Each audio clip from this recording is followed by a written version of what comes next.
Sebelum melanjutkan, jangan lupa subscribe dulu. Terima kasih. Bab 163, aku lebih baik menjadi pengemis. Chaiden tiba-tiba memiliki pikiran penuh nafsu terhadap Victoria. Victoria lebih tua darinya, dan auranya terlalu mendominasi, jadi Chaiden tidak pernah berani bersikap tidak pantas terhadapnya. Namun, Victoria kini kelelahan setelah seharian gagal wawancara. Cuaca saat itu sedang panas dan Victoria harus berjalan cukup jauh untuk mencapai mobilnya, jadi dia merasa kepanasan dan berkeringat. Begitu dia masuk ke dalam mobil, dia melepas sepatu hak tingginya yang telah menyiksanya sepanjang hari. Chaiden hanya berani mengambil keuntungan dari Victoria karena dia melihat betapa lelah dan acak-acakannya dia. Itu juga akan menjadi semacam balas dendam terhadap Yordania. Dalam 7 tahun terakhir, banyak sekali pria yang ingin memanfaatkan Victoria. Dia bisa mengetahui apa yang ada dalam pikiran seorang pria hanya dengan menatap matanya.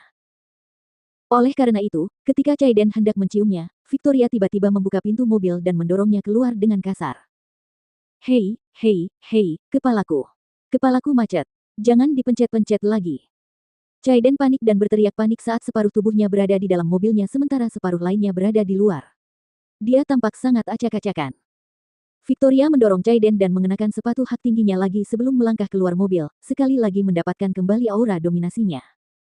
Chaiden keluar dari mobil dan menunjuk Victoria.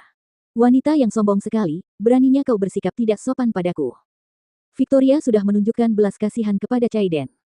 Kalau saja dia tidak punya kakek yang kuat, Victoria tidak akan begitu saja mendorong pintu mobil. Dia pasti akan menamparnya. Victoria berkata dengan marah, Chaiden Husli, kau akan menikah besok. Alih-alih menghabiskan waktu dengan istrimu yang cantik, kau malah memutuskan untuk mengikutiku seharian. Kau punya banyak waktu luang, bukan?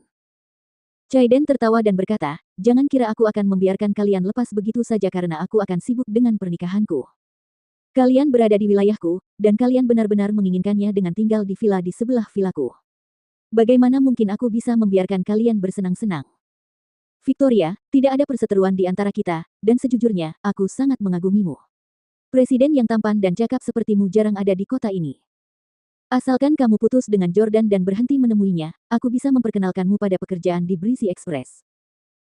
Tentu saja, untuk saat ini saya tidak bisa membiarkanmu menjadi wakil presiden, tetapi tidak akan menjadi masalah bagimu untuk menjadi seorang eksekutif senior. Kamu sangat cakap. Aku yakin dalam waktu kurang dari 2 tahun, kamu akan bisa naik sendiri, bukan? Breezy Express adalah perusahaan yang bernilai puluhan miliar, dan tawaran Chaiden kepada Victoria benar-benar merupakan godaan besar. Namun, Victoria tetap membantah dengan tegas, aku tidak mau membuat kesepakatan denganmu. Aku hanya ingin menjadi pacar Jordan. Saya juga tidak perlu bekerja untuk orang lain.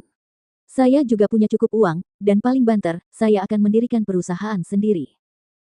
Victoria sendiri juga seorang multijutawan, dan dia dapat dengan mudah menarik 20 juta dolar. Namun, Chaiden tertawa dan berkata, haha, memulai perusahaanmu sendiri. Itu hebat. Aku menunggumu menghabiskan semua uangmu dan kemudian menjadi miskin bersama Jordan. Kamu boleh mencobanya. Perusahaan apapun yang kamu buka dan bisnis apapun yang kamu lakukan, aku akan memboikotmu sampai akhir. Jika kau mengeluarkan 20 juta dolar, aku akan mengeluarkan 40 juta dolar. Jika kau mengeluarkan 200 juta dolar, aku akan mengeluarkan 1 miliar dolar untuk menekanmu. Kamu tidak mungkin lebih kaya dariku. Saat ini, persaingan dalam bisnis adalah tentang kontes siapa yang dapat menghabiskan lebih banyak uang. Sebelumnya, Jordan telah menggunakan metode yang sama untuk berurusan dengan perusahaan tempat Tyler berinvestasi. Pihak yang menghabiskan uang paling banyak, pasti akan mengalahkan pihak lainnya. Victoria sangat marah. Saya tidak percaya keluarga Husli bisa menjadi tiran di kota New York. Saya yakin Anda punya saingan dan musuh. Aku katakan padamu, bahkan jika Jordan dan aku akhirnya menjadi pengemis di New York City, aku tidak akan menyerah padamu. Chaiden mengacungkan jempol pada Victoria dan berseru, kamu punya nyali. Aku akan menunggumu berubah menjadi pengemis kalau begitu. Setelah Chaiden selesai berbicara, dia pergi dengan senyum lebar di wajahnya. Victoria berusaha mengendalikan emosinya, membetulkan gaunnya, merias wajahnya, dan kemudian pulang. Jordan telah kembali dan menyiapkan makan malam. Dia pergi ke Perry Express hari ini untuk melamar pekerjaan kurir, dan semuanya berjalan lancar. Perry Express adalah perusahaan kurir terbesar kedua setelah Breezy Express. Sayang, aku pulang. Victoria tersenyum lebar sambil menyembunyikan rasa lelah dan kesedihannya dari Jordan. Ketika Anda benar-benar mencintai seseorang, Anda tidak ingin mereka tahu bahwa Anda telah menderita. Faktanya, mereka mungkin tidak dapat meringankan masalah Anda.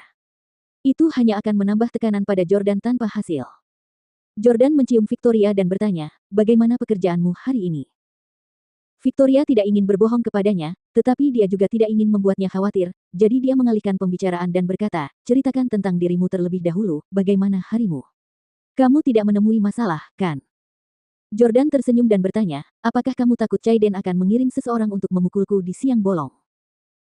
Kalaupun ada pertengkaran, akulah yang harus menghajarnya. Aku belum juga membalas dendam padanya karena telah memfitnahmu sebagai wanita jalang di internet. Victoria memegang tangan Jordan dan berkata, lupakan saja, jangan bicarakan itu, biarkan aku mencoba masakanmu. Selama 3 tahun terakhir, Jordan mempelajari makanan dan kuliner secara serius di bawah pengawasan Hailey. Victoria menikmatinya dengan sangat senang. Namun, setelah makan, Victoria mengatakan dia kelelahan dan tidur lebih awal. Di klub malam TAXX di New York, malam itu juga sama. Musik dansa elektronik di klub itu memekakkan telinga, dengan dentuman bass. Para wanita cantik berkaki panjang itu terus-menerus memikat hati. Pengunjung klub malam pasti tahu betapa mahalnya harga tiket masuk di sini. Fakta bahwa semua mobil diparkir di luar klub menunjukkan bahwa semua pengunjung adalah Taipan. Chaiden sedang minum bersama beberapa temannya di ruang pribadi terbaik di klub. Chaiden, aku benar-benar tidak menyangka kamu akan menikah secepat ini. Kupikir kamu akan bersenang-senang selama 2 atau 3 tahun lagi. Haha, Hailey cantik sekali. Kamu belum lihat foto-foto pernikahannya. Dia luar biasa. Sayangnya, Chaiden telah ditaklukkan oleh peri. Aku berencana untuk mengadakan pesta bujangan sebelum pernikahan hari ini. Chaiden menyesap anggurnya dan tetap diam. Semua temannya sangat iri padanya karena dia telah bersenang-senang dan bahkan menikahi seorang wanita cantik. Namun, tak seorang pun tahu kesengsaraannya. Ngomong-ngomong, Chaiden, karena kamu akan menikah, biarkan aku bersenang-senang dengan Maggie, oke? Ya, aku juga suka selebriti itu.